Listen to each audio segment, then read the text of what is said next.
episodio de estreno. Bandita querida, es un placer saludarles como cada semana en un año más de estreno con mi cómplice de las películas, mi amiga del alma, mi queridísima Gaby Cam. ¿Cómo estás, mi querido Javier? Pues siempre un placer estar de vuelta con todos ustedes hablando de lo que más nos gusta. ¿Qué tanto tenemos esta semana, Gaby Cam? Bueno, pues Chris Pratt nos confesó por qué actuar en Sin Piedad fue un verdadero maratón mental. Platicamos también con Jeremy Irvine y nos contó si Terror en Silent Hill Regreso al Infierno es un reflejo de la vida real. La conversación alrededor de Stranger Things volvió a encenderse, si es que alguna vez se apagó, por el documental Una Última Aventura sobre la última temporada de la serie. No se diga más, con esto y más, comenzamos. De estreno con Gaby Cam y Javier Ibarreche. Interior, día. Centro de operaciones de Mercy, Downtown, Los Ángeles. Se prenden las luces de la sala.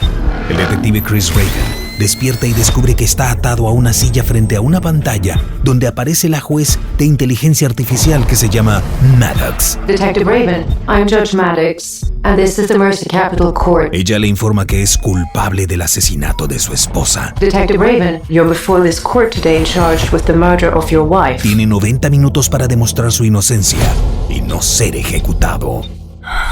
Oh my God. Your guilt must fall below the 92% threshold or you will be executed in precisely 90 minutes. De estreno Cinemex. Sin Piedad. Sin Piedad está de estreno y llega para subir la adrenalina y hacernos viajar al futuro. La ciencia ficción en esta película nos deja ver los alcances que podría tener la tecnología en las decisiones de vida o muerte en el sistema judicial. I loved my wife. I didn't hurt her. ¿De qué va? Chris Pratt es un detective y deberá probar su inocencia en 90 minutos teniendo acceso a todos los archivos de la nube, cámaras públicas de vigilancia y policías, celulares, cuentas de redes sociales, todo esto con una juez virtual creada por inteligencia artificial que va a determinar el veredicto. Tendrá él que comprobar con hechos y pruebas tangibles que es inocente. Detective Raven, the city's municipal cloud is at your disposal. ¿Cuál será el veredicto? Every camera, cell phone, and database. Chris Pratt nos confesó en su visita a México cómo actuar en Sin Piedad fue un verdadero maratón mental, muy diferente a todo lo que ha hecho antes. You must gather evidence to exonerate yourself. It was a real kind of mental gymnastics to do these really long takes and vacillate between the emotional beats and... Fue una especie de gimnasia mental hacer estas tomas tan largas y vacilar entre los ritmos emocionales. And the action beats and the dramatic beats and... Sí, los de la acción y los del drama. And meanwhile understanding where my eye lines need to be and interacting with people who are not actually there. So mientras entendía dónde debían ir mis ojos, interactuar con personas que en realidad no estaban allí. It felt very technically very challenging, even though I didn't have to move my body a lot. I was doing a lot with my brain. Así que se sintió técnicamente como un gran reto, aunque no podía mover mi cuerpo mucho, estaba haciendo mucho con mi cerebro. Chris Pratt también nos dijo algo muy interesante. Si Maddox, la jueza de inteligencia artificial, tuviera acceso a sus historiales de búsqueda y a sus redes en este momento, ¿podría declararlo culpable o inocente de algo? I don't think I'd be guilty of any heinous crimes, but I'd certainly be guilty of being a human being. No creo que fuera culpable de ningún crimen atroz, pero ciertamente sería culpable de ser un ser humano. I think I have a lot of work to do, and I think, you know, search history would probably just illustrate some of the areas in my life that I need some work. Creo que tengo mucho trabajo por hacer y creo que, ya sabes, el historial de búsqueda probablemente solo ilustraría algunas de las áreas de mi vida que necesitan un poco más de trabajo. Creo que el asunto de un jueza de inteligencia artificial, si bien suena bastante descabellado todavía, no está tan alejado de un comportamiento que ya es habitual al día de hoy. ¿Cuántas veces no hemos cotejado con ChatGPT una decisión que ya habíamos tomado, pero es como, oye, ¿estoy haciendo lo correcto? Le preguntamos recomendaciones de a dónde ir, dónde comer, recetas, listas de súper, como que se ha vuelto una especie como de compañero que además a todos te dice que sí, pero ¿qué tan lejano está el decirle, a ver, ChatGPT, si una persona hizo esto y esto y esto y la evidencia que tengo es esta y esta y esta, ¿es culpable o inocente? Suena lejano, pero de nuevo creo que la premisa parte de una cosa real que ya no es ciencia ficción, pues parte de algo que sí existe hoy a nivel tecnología. Claro, y es que caras vemos, búsquedas en Instagram no sabemos. O sea, yo sé que a mí me declararían culpable de ser adicta a comprar ropa y sí soy, ¿y qué tiene? ¿Cuál es su problema? Pero ¿sabes qué? Esta película me recuerda un poco a la experiencia que uno tiene cuando de pronto intentas arreglar algo con una plataforma de estas que están automatizadas. Ya sabes que es que no me llegó mi pedido y que intentas hablar con alguien y no hay ningún humano con quien hablar, entonces tienes que arreglar todo por chat y mandando fotos y evidencias, pero falta ese factor humano en el que tú puedes explicarte a ti mismo, ¿no? Donde puedes hablar de tus intenciones, donde puedes hablar de por qué pasa una cosa o la otra. Creo que en ese sentido es interesante la premisa premisa. Ahora bien, yo tengo que decir una cosa, si bien Guardianes de la Galaxia es una de mis sagas favoritas de Marvel, si no es que mi favorita, y me encanta Star-Lord y me encanta Chris Pratt, y la verdad es que ha hecho cosas interesantes, sobre todo en sagas, me da un poco de miedo luego verlo en películas con historias originales porque siento que no ha sido demasiado asertivo en sus papeles, ¿sabes? No sé si soy yo, si la gente no está de acuerdo, soy completamente abierta a escuchar opiniones, pero me da esa impresión. Yo coincido, sí. Me da esa impresión de que de pronto escoge papeles en los que se repite a sí mismo y lo suyo es la comedia en muchos aspectos. Entonces, de pronto verlo en películas de drama, enfrentando ciertas situaciones, me cuesta trabajo creerle el papel. Entonces, creo que justo pasa con Chris Pratt, que la premisa de muchas de sus películas suena interesante en papel, pero la ejecución es la que luego falla. Hubo una película hace como 4 años, me parece que se llamaba La Guerra del Mañana, que lo mismo, la premisa estaba interesante, la forma en la que del futuro viajaban para evitar una guerra en el pasado, que órale, sci-fi que podría estar bueno, pero la ejecución terminaba sintiéndose como esta cosa hecha con molde donde no hay realmente sustancia, no se está diciendo nada, solo aprovecharon una premisa interesante para poner a Chris Pratt a hacer lo mismo que ya lo hemos visto hacer. Creo que es un actor con mucho potencial. Hay una serie creada por el director de Training Day, Antoine Fuqua, que me acabo de olvidar el nombre de la serie, pero que es una serie como donde Chris Pratt es un militar de altísimo entrenamiento con medio estrés postraumático, una herida importante, que esa está chingona. Y es como, no todos lo que hace sabe así, pero de repente cuando lo ves es como, ok, el potencial ahí está. No, buen actor sabemos que sí es, pero no sé si la elección de papeles ha dejado que veamos del todo su versatilidad, y eso es lo que me da miedo, que siento que ya cuando veo que va a salir en una película me imagino el tipo de película y no quiero que sea esa persona, porque sí me gusta cómo actúa. Pero bueno, así el tema de Sin Piedad ya la pueden ver en Cinemex. Detective Raven, the city's municipal cloud is at your disposal. Every camera, cell phone, and database. You must gather evidence to exonerate yourself. Interior, noche. Baño de un bar. James Sunderland se mira frente al espejo. Está borracho.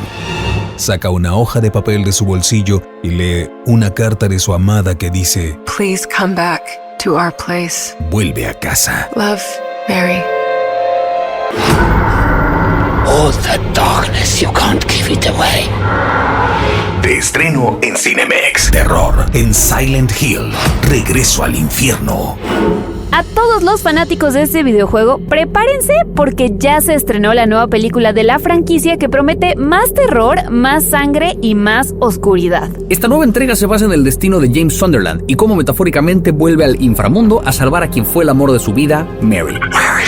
James está atrapado en un infierno y tiene que enfrentar sus propios miedos para salir de él. Platicamos con el protagonista Jeremy Irvine y nos contó si de alguna forma esta historia es un reflejo de la vida real. I suppose it could be. Yeah. Sí, supongo que podría ser. I mean, you know, it's about someone who is repressing their memories Se trata de alguien que está reprimiendo sus recuerdos, and their grief and their guilt. su dolor y su culpa. And, he builds this fictionalized world of nightmares to try and sort of stop himself from Y él construye este mundo ficticio de pesadillas para intentar, de alguna manera, accepting the truth. evitar aceptar la verdad. And then when he does, there's something quite beautiful about it. Y luego, cuando lo hace, hay algo bastante hermoso en ello. No one said it would be easy. Más allá de ser una película de terror, en el fondo es una película de amor. Como ya les hemos dicho en programas anteriores, el horror ha evolucionado con los años. Las audiencias ya no solo buscan el esperado jumpscare, buscan historias que los hagan cuestionarse cosas. El director Christoph Gans nos contó cómo mezclar ambos géneros funciona para esta historia. I think that all genre is built on paradoxal feeling, you know. Creo que todo el género se basa en la paradoja del sentimiento del alma. And what I like in Silent Hill is that it's about tenderness and madness at the same time. Y lo que me gusta de Silent Hill es que se trata de ternura y locura al mismo tiempo.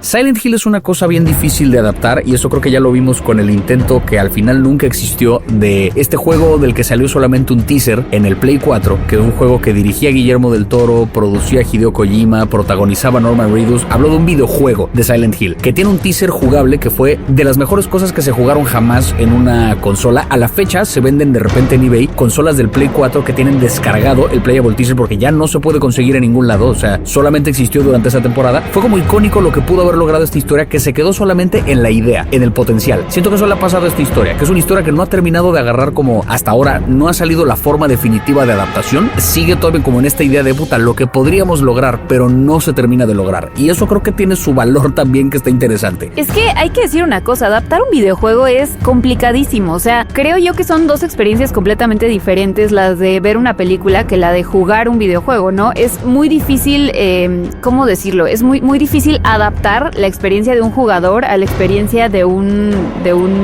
espectador de cine, ¿sabes? Nosotros, por ejemplo, tenemos ahí Resident Evil, que amé ver todas esas películas, pero ni de chiste se parecían al videojuego, ¿no? O sea, tenían los personajes principales, pero la experiencia no era igual. Mismo caso Minecraft, mismo caso Five Nights at Freddy's, o sea, creo yo que quizá si algo nos ha enseñado The Last of Us es que las series podrían ser un mejor formato para adaptar videojuegos porque te dan más oportunidad de jugar con el cliffhanger que tienen los videojuegos, ¿no? De qué va a pasar ahora con esta expectativa, y al mismo tiempo también te dan más oportunidad por la cantidad de capítulos que tienen de explorar las subtramas que tienen todos los videojuegos. Entonces, pues en una de esas, una serie de Silent Hill no sería una mala opción, pero me gusta que sigan haciendo películas, es una buena historia, me gusta el videojuego, o sea, me parece que es innovador, que casi todos los que vivimos en esta generación o en esta época recordamos alguna experiencia de cómo nos asustaba jugar Silent Hill o ver a alguien jugar Silent Hill. Entonces creo que eso como experiencia de terror en el cine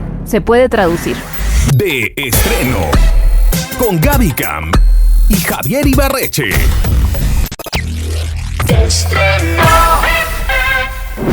La relación entre los videojuegos y el cine ha sido históricamente, como ya lo decíamos, un camino lleno de altibajos. Sin embargo, hay nombres que generan una confianza especial. Christoph Gans, el director que en 2006 logró capturar la atmósfera opresiva del pueblo maldito, regresa a la silla de dirección con Terror en Silent Hill, Regreso al Infierno. Esta nueva entrega no es solo una película más de terror, sino que es un intento más ambicioso por hacerle justicia definitiva a uno de los guiones más psicológicos y profundos de la historia del gaming y que ha tomado mucha fuerza a raíz de su más reciente remake, el de Silent Hill 2. Hello? Can anyone hear me?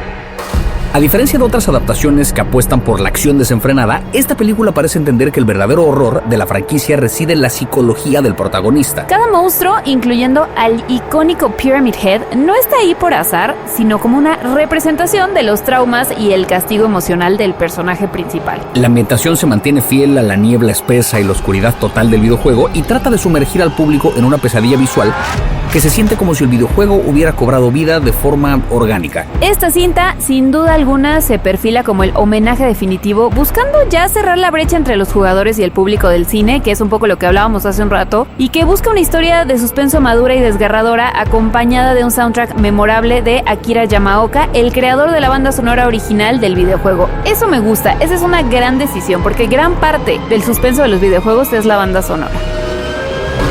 Correcto, y que creo que ahí también es un poco donde está esta línea entre qué tanto vas a darle a los espectadores fieles al videojuego que quieren ver lo mismo, qué tanto vas a darle al público que se acerca a la historia con la película. Esa es un poco la complicación de estas adaptaciones de cine del mundo de los videojuegos, que es, tienes un montón de jugadores que están esperando ver lo que ya conocen y están esperando ver las referencias específicas a cosas del juego, pero bien lo decías, tiene sentido en una serie donde tienes chance de explorar a fondo la construcción del mundo de un videojuego. En una película hay que tomar decisiones ejecutivas de qué cortar, qué sí mostrar, qué no.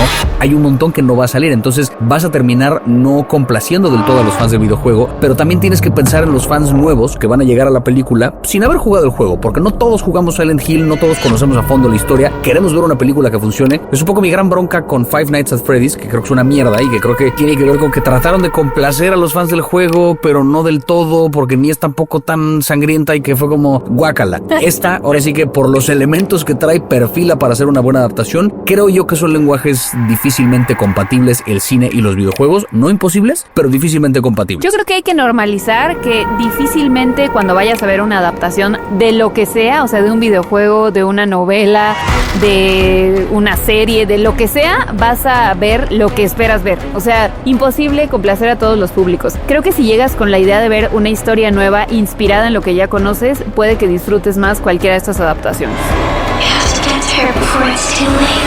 What kind of hell you have to face?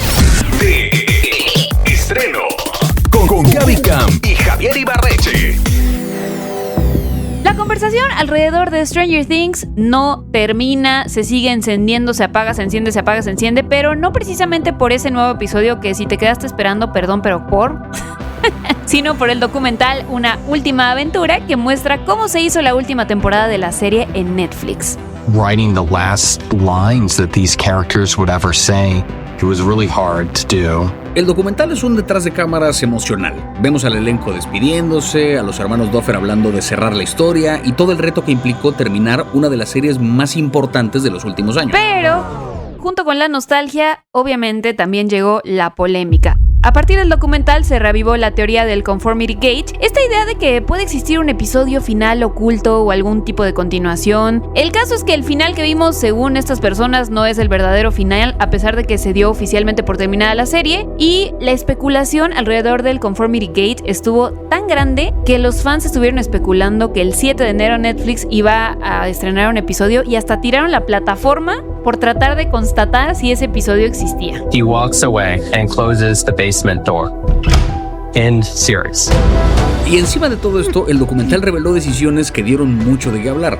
Una de ellas que los creadores admitieron que usaron ChatGPT durante el proceso de escritura, lo que abrió una discusión enorme sobre el uso de inteligencia artificial en una serie de este tamaño. Y otra cosa que se confirmó y que hizo que muchos fans estuvieran desconformes es que empezaron a filmar los episodios de esta temporada sin tener completamente escrito el final. Así que todavía le estaban escribiendo y ya estaban grabando. Pero eso es muy normal, o sea, eso no quiere decir que no sepan cómo va a terminar. Quiere decir que a lo mejor están modificando tomas, diálogos, o sea, eso pasa muchísimo. Sí, pero también hay una cosa donde esto de estar filmando cuando aún no tienes el guión es un poco lo que le ha pasado a Marvel. Y comparo mucho a Marvel con Stranger Things porque creo que la evolución de esta serie tiene mucho que ver con la evolución del universo cinematográfico de Marvel, donde hubo momentos como muy épicos. O sea, la temporada 4 de Stranger Things supo a lo que fue Marvel todavía hasta 2019.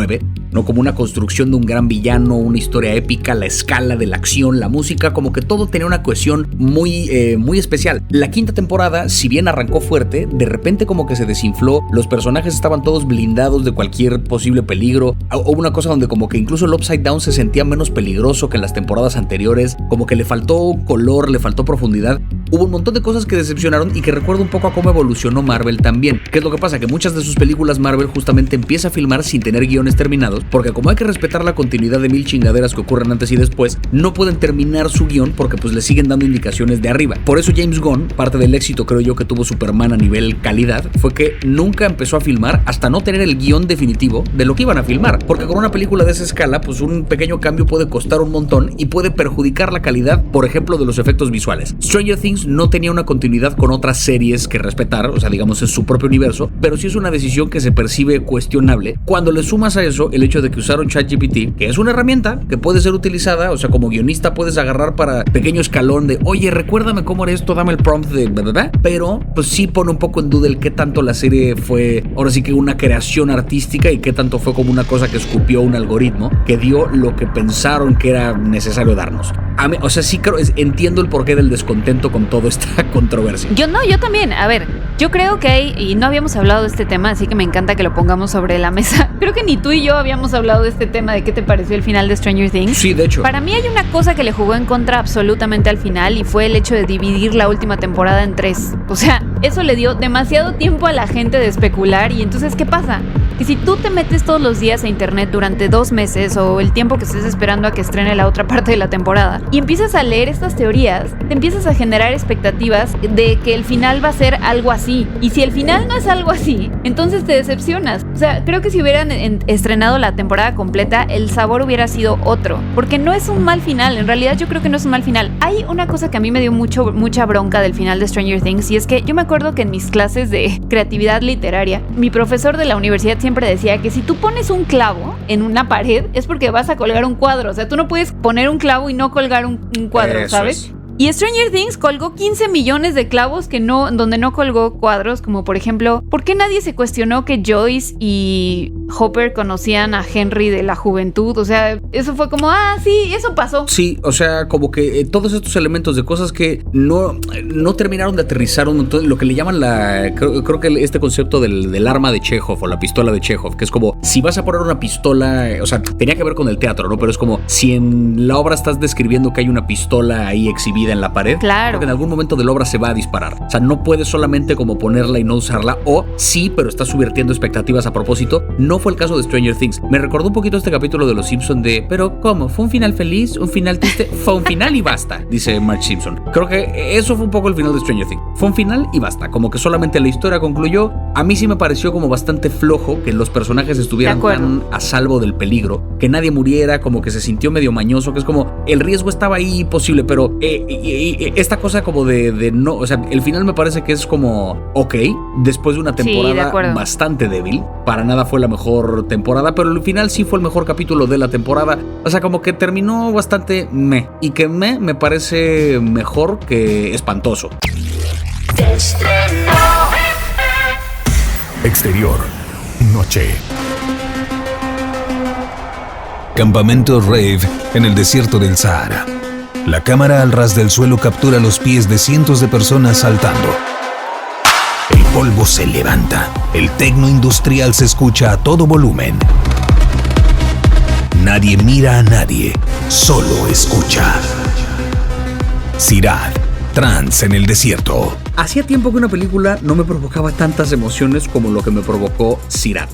Su título completo que le pusieron acá, Sirat, trance en el desierto. Una película española que ganó el premio en Cannes y que después de verla entiendo perfecto por qué provocó la conversación que provocó. ¿De qué va? Es mi hija. Hace 5 meses que no sabemos nada de ella. Hay otra fiesta en el desierto. A lo mejor estará por ahí. ¿Vosotros vais a ir? Interpretada por Sergi López, la historia sigue a un padre y a un hijo pequeño quienes buscan a su hija en el mundo de los raves clandestinos en Marruecos. Se convierte en una historia sensorial que te hace sentir el polvo, el calor del desierto y por supuesto la tensión que les prometo les va a hacer que se lleven las manos a la cabeza más de una vez. Es una película sobre la pérdida y la redención que te deja con el nudo en la garganta, con el corazón en la mano y con la cabeza en un qué carajos acabo de ver. Platicamos con Oliver Lache, el director, quien nos platica después de ir a varias fiestas raves para contar esta película, lo que encontró al filmar este mundo fascinante y todo lo que esconden las personas de esta subcultura. Yo me he sentido muy cómodo en esas raves, sobre todo porque no hay tanta cultura de la pose como en un club o en un festival psytrance, ¿no? Donde todo el mundo está mirando a todo el mundo, donde hay como mucho, donde la gente se disfraza de punky el fin de semana, ¿no? En cambio, yo en esta subcultura encontré un modo de vida que me conmovió.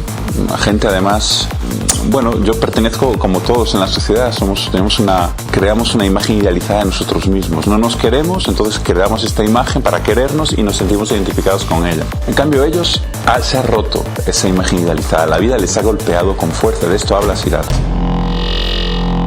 Sirat, trance en el desierto, es de estas películas que te tienes que preparar porque son un golpe al estómago. No vamos a decir nada más de detalle porque serían tremendos spoilers de una tensión brutal. Lo único que les puedo decir es que es una película que no es bonita, es cruda, es muy incómoda, por momentos incluso desagradable.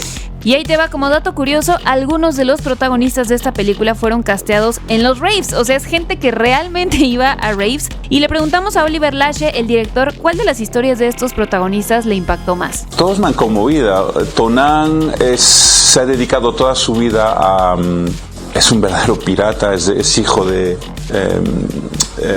actores de ambulantes gitanos en Francia. Él ha nacido en un carro tirado por caballos, ¿no? Que era como una suerte como de circo ambulante, ¿no? Y se ha dedicado toda su vida a vender camiones en África, ¿no? Ha hecho este recorrido que hace la propia película, ¿no? Por lo tanto es alguien que está atravesado por África, atravesado por el desierto, y lo ves en cada una de las arrugas de su rostro. Luego ves a Biggie, que es como un Peter Pan, es como alguien que no quiere crecer y que es como un poeta, un niño poeta. A él lo conozco desde hace 15 años, he bailado muchísimo con él. Es un freaks, ese sería el arquetipo del freaks. Y nada, él perdió la mano a tres años antes de empezar a rodar y la perdió en unas manifestaciones de los chalecos amarillos en Francia. Tonan perdió su pierna precisamente conduciendo un camión. También tenía dudas de si tener a los dos y al final pues la peli me ha dicho que sí. Es una película sobre gente herida, gente vulnerable, gente frágil, pero que ha trascendido su herida, ¿no? Y que obviamente ha sufrido, pero sigue adelante, ¿no? Y celebra su herida, baila su herida. si no me equivoco, es la película que representa a España para los Oscars a nivel nominación y que consiguió la nominación a Mejor Película de Habla No Inglesa. Pero que ya ganó varios premios por su excelente fotografía y diseño de audio, y hay que recordar que también estuvo nominada a Mejor Película de Habla No Inglesa en los Golden Globes. Es muy curioso, a mí me llamó la atención cuando me enteré que esta fue la selección de España, porque justo en el Festival de San Sebastián yo vi otra película que a mí personalmente me gustó mucho más y me movió muy cabrón, pero entendí por qué. Ahora sí que la película he de decir que no la disfruté, y esto no lo digo como un la película es mala, la pasé mal en la sala de cine, y creo que ese es un poco el propósito de la película. Estás en tu asiento queriendo moverte con el pinche tecno agresivo de desierto que están poniendo durante toda la película. Me frustró ver las decisiones que tomaban los personajes porque en ningún momento entendía por qué estaban emprendiendo el viaje que emprendían, pero al final suscitó toda una conversación con otras personas que vieron la película, que fue una conversación que gocé tanto y a la que le rascamos tantas cosas que entendí un poco el por qué vale la pena la película. Como que habla un poco acerca de, ¿cómo decirlo? Como de este turismo irresponsable donde tienes estos güeyes haciendo un rave en el desierto en Marruecos, cuando de pronto les dicen, banda, se acaba de desatar casi una guerra civil, tienen que llegarle a la chingada, pero ellos como que es pero no le hago daño a nadie con mi música. Güey, no se trata de ti, de tu música. Hay un pedo más grande que tu festival ocurrido aquí en este país, pero insisten en quedarse y como que prenden este viaje peligroso nada más para seguir explorando la vida de rave en el desierto, y las cosas salen mal y se ponen peor. Como que está esta contradicción en donde no entendía yo por qué los personajes decidían lo que decidían, y al mismo tiempo era muy hermoso ver lo que estábamos viendo desde el peor de los lugares. O sea, como que no es bonito, pero era como bello a nivel poético. Es una cosa muy contradictoria, pero sí es una peli potente. Y es una peli incómoda, o sea, eso hay que decirlo. Cuando hablamos de incomodidad o de una mala experiencia, bien lo dice Javier, no hablamos de que sea mala, hablamos de que es una película incómoda, o sea, es una película cruda. Eso es lo que hay que decir, es una película cruda, no es una película que sales y dices, ay, qué bonito, ¿no? Como, por ejemplo, en Son Blue, ¿no? Que a pesar de que tiene tragedia, es una película alentadora, es una película incómoda, eso es lo que hay que decir. En esta temporada de premios siempre hay series que dominan la conversación y otras que, aunque el público las ama, terminan siendo ignoradísimas. Estas son algunas de las más comentadas del año.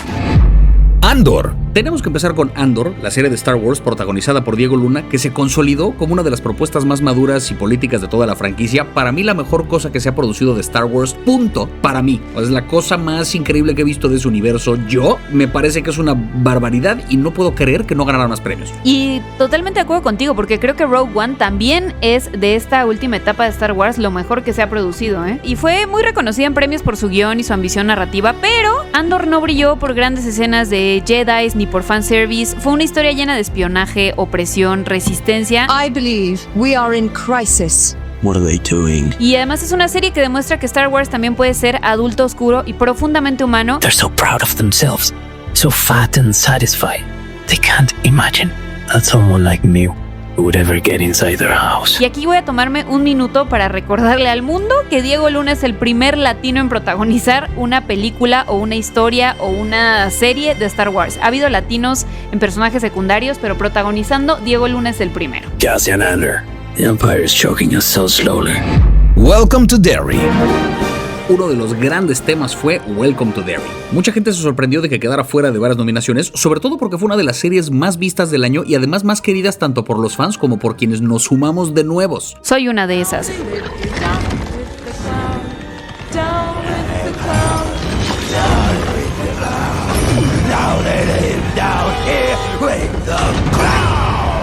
Y es que la precuela de It expandió el universo de Stephen King explorando el origen del terror en el pueblo de Derry, y su éxito abrió la puerta a nuevos spin-offs dentro de esta franquicia. Más allá de los premios, Welcome to Derry confirmó que el horror bien contado sigue teniendo muchísimo poder y sobre todo muchísimo público.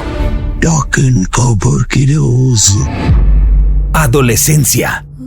Adolescencia fue una de las series más reconocidas de la temporada, no solo por su historia, sino por sus actuaciones, y yo he de confesar que me hizo replantearme todas mis decisiones de vida de si quiero ser mamá algún día.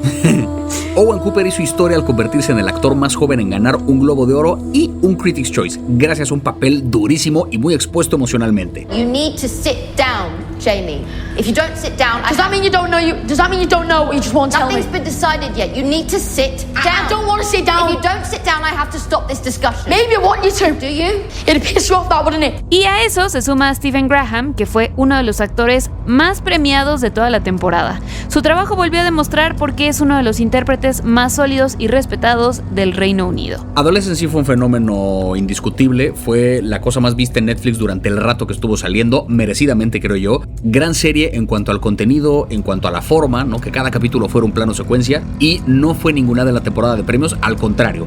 Como se vio venir desde entonces, arrasó en cuanta premiación había categoría de miniserie, era Adolescence, de forma muy justificada, creo yo. Lo de Welcome to Derry creo que sí tiene que ver con este ninguneo que hay hacia el terror en general, y lo de Andor de plano me parece un insulto. No lo entiendo. Ahora, también hay que decir una cosa, me ha pasado últimamente, no sé si a ti, nunca me había dado a la tarea de realmente analizar con detenimiento las series nominadas en los premios, es decir, en los Emmy, en los Golden Globes. O sea, las veo y demás, pero siento que hay ciertas categorías, que es un poco el caso de cortometrajes y demás en los Oscar, que no les pones tanta atención. Y yo sí quiero decir que las series nominadas a miniserie, particularmente en los Golden Globes, todas son maravillosas, ¿eh? O sea, yo ya empiezo a creer que el formato miniserie o serie limitada es sinónimo de calidad casi en su totalidad. O sea, ya prácticamente todas las series que yo he visto con este formato me han parecido increíbles. En este caso, The Beast in Me, que es de Netflix, también es muy buena.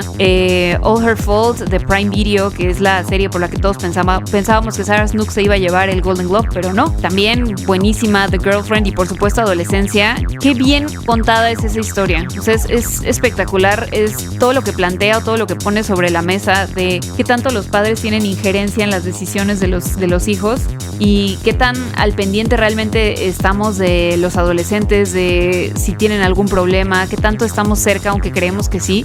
Me parece una serie cañoncísima, que además hay que decir que cambió incluso la educación en el Reino Unido, ¿no? Y se empezaron a incorporar ciertas cosas a raíz de esta serie, así que, pues sí, increíble, terrible la forma en la que han ignorado Welcome to Derry, mega serie. El niño que hace a Richie tiene todo mi amor y cariño por el resto de mi vida, y Bill Skarsgård también. La próxima semana estará de estreno. Tendremos los detalles de Hamnet, ganadora de muchos premios y una película que te hará derramar considerables lágrimas. Y aquí nuestro top de recomendaciones. Número 3. Terror en Silent Hill, Regreso al Infierno, ya está de estreno en Cinemex. Número 2. Chris Pratt actúa en Sin Piedad, que ya está de estreno en Cinemex. Número 1. Sira, Tranza en el Desierto, es la película que no te puedes perder, aunque te va a incomodar, ya se te dijo y se te repitió en Cinemex.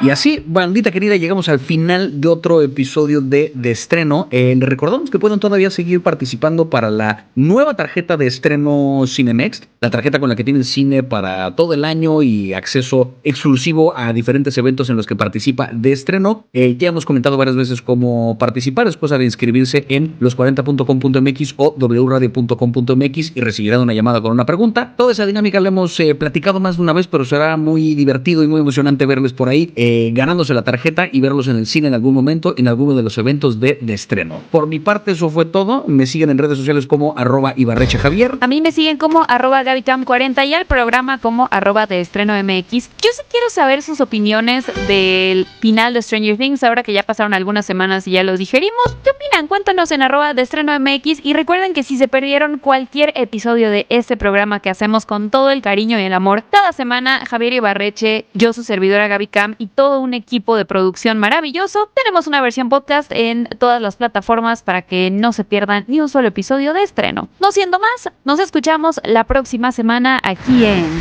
De Estreno. Derechos reservados, Radiopolis Podcast 2026.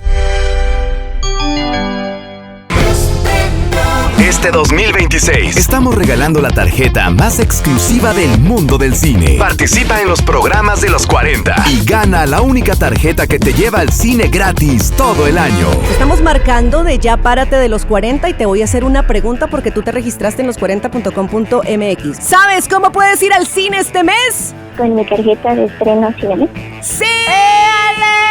Inscríbete y checa la dinámica en los40.com.mx y sé uno de los afortunados.